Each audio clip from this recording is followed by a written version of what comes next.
Today we have a 2025 Subaru WRX TS. In this video, I'll talk about what the WRX TS is, how I feel about the interior space, and what it's like to drive it.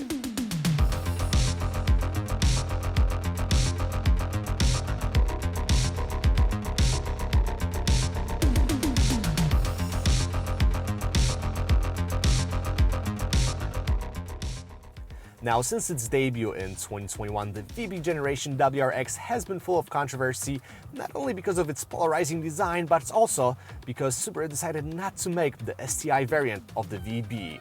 Instead, 2024 brought us the TR version, and for 2025, Subaru released the TS, which stands for Tuned by STI, and replaces the TR. So the question is, what is the new TS? The easiest way to explain it is it's a TR with adaptive dampers from the GT. We also get a high-performance Brembo braking system with 6-piston front calipers, and what many will appreciate is that all pads are easy to swap on all 4 wheels, so if you want to track this thing, that'll be helpful. Just like the fact that the TS doesn't get a moonroof, so there is more headroom and it's easier to fit inside with the helmet on. There are also some design touches inside and out, and that's basically where all the changes end, as the drivetrain remained the same. Yes, under the hood still sits the good old turbocharged 2.4-liter boxer 4-cylinder, delivering 271 horsepower and 258 pound-feet of torque. The power obviously goes to all 4 wheels via a 6-speed manual, which thankfully is the only option in the TS. Pricing starts at around $46,000, so it's the same as it is for the GT, and again, for 2025, the TR is gone. Now, before we talk what it's like to drive the TS, let's take a look inside and talk about the interior space.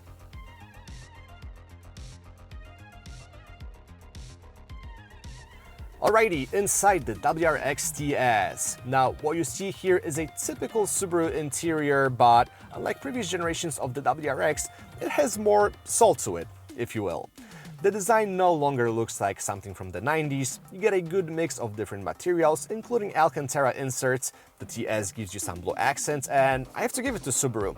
They did a decent job blending in modern looks and typical ergonomics of Japanese cars. The storage is average, and it's not gonna blow your mind with the center console area and medium-sized door pockets, but it is okay. Now, just like most manufacturers, Subaru is getting rid of physical controls, burying everything in the infotainment, and the operating system hasn't really been improved since it was launched a couple of years ago. While it is intuitive, it is horrendously slow, and the graphical interface, well, it just looks like a toy for kids. Another thing that looks tacky and cheap is the digital gauge cluster. Unfortunately, or fortunately for some, the TS lost analog dials available in other trims, and what we get here, well, let me just say that the only plus is you can display a TomTom built-in navigation map. Now, the TS trim gives you a heated Recaro bucket seats, which provide amazing support and are relatively comfortable, but they don't breathe as well as buckets in the Type R, and an adjustable lumbar support would be a nice thing to have. Now, moving to the back, you get a good amount of legroom, not so much headroom, but that's okay. 2 adults should have no issues fitting back there. It's also nice to have USB Type A and C ports. So, that was the cabin of the new WRX TS, so let's get it on the road now and see how it drives.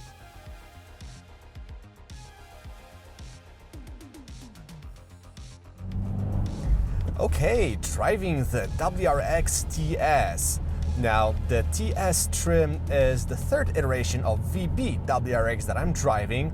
The first one was a GT model with a CVT, then last year I hit a TR with a 6-speed manual, and today we have a TS also with a 6-speed manual. So, as I said in the intro, the WRX TS is basically a TR trim with adaptive dampers from the GT model. The main goal here was to reduce pitch and roll and improve ride comfort on a daily basis. Now, since we are on our favorite back road, we have to put this bad boy into sport mode. The drive mode selector is here. We have multiple different pre-programmed modes and an individual mode that allows us to change our power unit, steering, suspension, and how eyesight behaves. For testing purposes, we're gonna put it in the more aggressive Sport Plus, downshift, easy to rev match. Again, the engine remained unchanged, so we have the 2.4-liter Boxer 4. That doesn't generate too much torque, but has just enough power to have fun behind the wheel. The 6-speed gearbox is also very precise. The gates are really good. The clutch has nice feel to it. Brakes are upgraded here in the TS, and the brake feel is amazing. I really like the feedback it gives you. As we're taking those corners a little bit more aggressively, we can tell that there is a little bit of body roll, but the overall body control is great. You get that nice body roll, which Japanese cars are known for, and you get a lot of mechanical grip. I am really impressed how this VB generation WRX handles. The steering is pretty numb. It doesn't provide you much feedback, but the good news is it is quick, it is pretty responsive.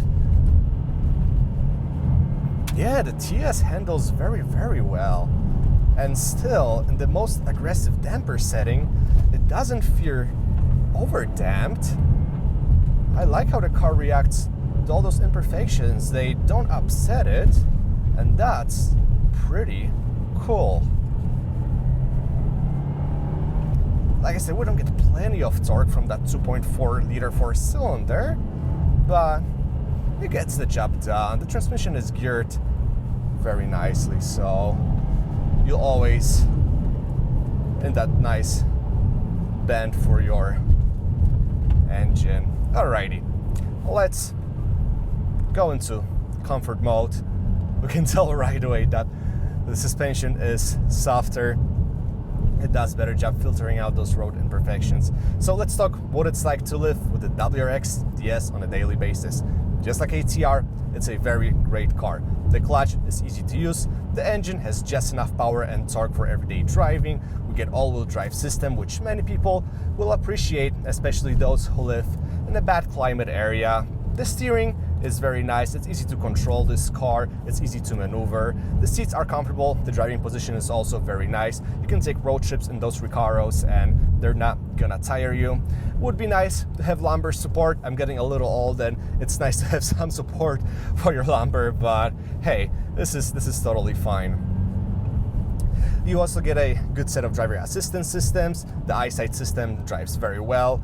We get adaptive cruise control combined with 6-speed manual, so that's also cool. Pretty good lane centering. I know us car enthusiasts don't really like those features, but sometimes it's nice to relax and enjoy the drive if we take this thing on a longer road trip. Anyways, that's all I wanted to say about the WRX TS, so let's jump into the final thoughts and summarize this thing.